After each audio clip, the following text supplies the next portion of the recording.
இந்த ஸ்ரீ சக்கரம் இது 2மே ஒண்ணு தான் அப்படிங்கிற மாதிரி ஒரு சில பேருக்கு அந்த கன்ஃப்யூஷன் இருக்கு. 2மே ஒண்ணு தானா? இல்ல 2மே வெவ்வேறாமா? இல்ல 2மே ஒண்ணு தான். அதாவது இந்த ஸ்ரீ சக்கரம் அப்படிங்கிறது பார்த்தீங்கன்னா, இட்ஸ் 2டி. ஓகே. அப்ப 2டிங்கும்பொழுது என்ன ஆகும்? அது வந்து பிக்சர்ஸ் அந்த டிராயிங்ஸ் தான். ம். அதுவே 3டியா நீங்க பார்க்கும் பொழுது, ஒரு சிலையாக எடுக்கும் பொழுது, அதனோட 3டி டைமென்ஷன் தான் அந்த மகாமேரு அப்படிங்கிறது.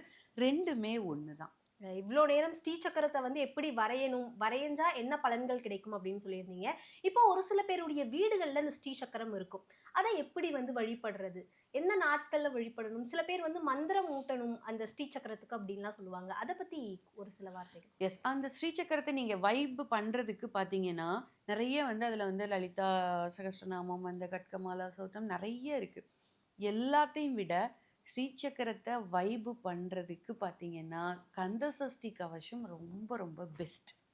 ஸ்ரீ சக்கரத்துக்கும், கந்த சஷ்டி கவசத்துக்கும் அப்படி ஒரு தொடர்பு இருக்கா? எஸ். ஏன்னா சக்தி வேல். அவரு யார்கிட்ட வேல் வாங்கி சக்சஸ் ஆனாரு?